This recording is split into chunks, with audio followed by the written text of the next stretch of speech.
Live in relationship को लेकर देश में एक अलग ही बहस छिड़ी हुई है। कभी ना कभी इस मुद्दे पर कोई ना कोई बात सामने आ ही जाती है, लेकिन इस बार तो कोर्ट ने ऐसा फैसला सुनाया है जिसकी चौतरफा चर्चा हो रही है। लिव इन रिलेशनशिप में रह रही महिलाओं को भी पत्नी का दर्जा दिया जाना चाहिए। जी हाँ, आपने सही सुना। मामला क्या है इस रिपोर्ट में बताऊंगी, वीडियो को लास्ट तक जरूर देखना। नमस्कार, मैं हूं आपके साथ ममता तिवारी। आप देख रहे हैं न्यूज़ 18 का डिजिटल प्लेटफॉर्म।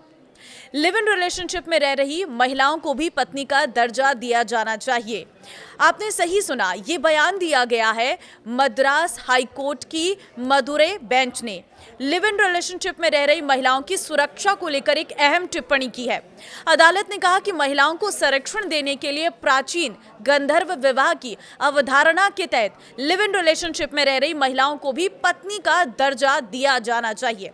अब पहले आपको ये समझ नहीं आ रहा होगा कि ये गांधर्व विवाह क्या है, इसका संदर्भ क्यों दिया गया है। देखिए, अपने आदेश में अदालत ने प्राचीन गांधर्व विवाह की अवधारणा का उल्लेख किया है। इस विवाह में पुरुष और स्त्री की आपसी सहमति ही रिश्ते का आधार होती थी। कोई धार्मिक अनुष्ठान या सामाजिक दबाव जरूरी नहीं था। कोर्ट ने यह स्पष्ट किया है कि सहमति आधारित संबंध भारतीय समाज के लिए कोई नई या पश्चिमी अवधारणा नहीं है।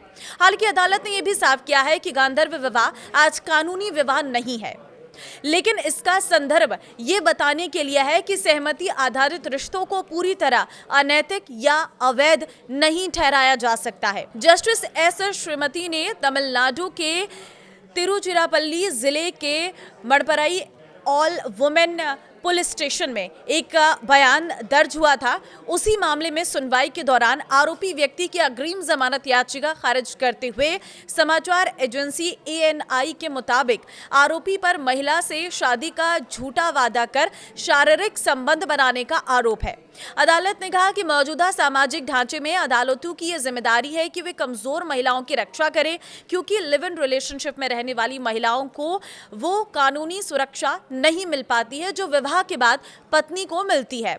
जस्टिस श्रीमती ने कहा कि लिव इन रिलेशनशिप में महिलाओं को गंधर्व विवाह या प्रेम विवाह के तहत पत्नी का दर्जा दिया जाना चाहिए, ताकि संबंधों में उतार चढ़ाव आने पर भी उन्हें पत्नी के रूप में अधिकार मिल सके।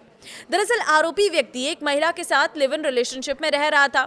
अभियोजन पक्ष का कहना है कि उसने शादी का वादा कर महिला से कई बार शारीरिक संबंध बनाए, लेकिन बाद में वो अपने वादों से मुकर गया। इसके बाद महिला की शिकायत पर पुलिस ने मामला दर्ज कर आरोपी को गिरफ्तार किया। आरोपी ने अग्रिम जमानत के लिए अदालत का रुख किया, लेकिन कोर्ट ने उसकी याचिका खारिज कर दी।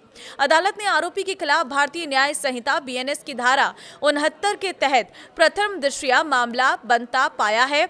ये धारा धोखे या शादी के झूठे वादे के आधार पर बनाए गए शारीरिक संबंधों को अपराध मानती है। जस्टिस श्रीमती ने कहा है कि आधुनिकता को अपनाने के नाम पर कई पुरुष इस कानूनी ग्रे एरिया का फायदा उठाते हैं, और जब रिश्ते बिगड़ते हैं तो महिला के चरित्र पर सवाल उठने लगते हैं और उठाने लगते हैं।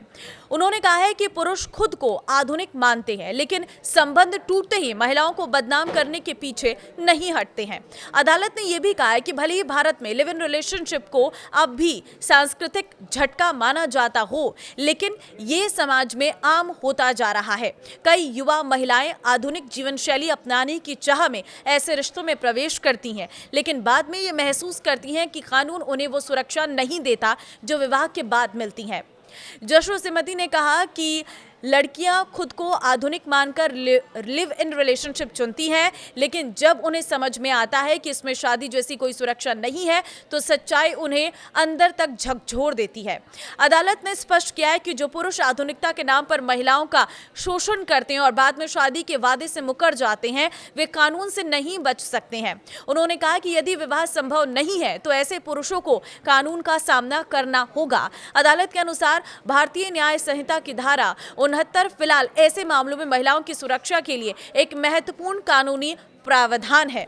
अब आप इस पर क्या कहते हैं, मुझे कमेंट में अपनी राय जरूर दें। इस वीडियो को शेयर कर दें ताकि सभी को इसके बारे में पता चल सके। नमस्कार।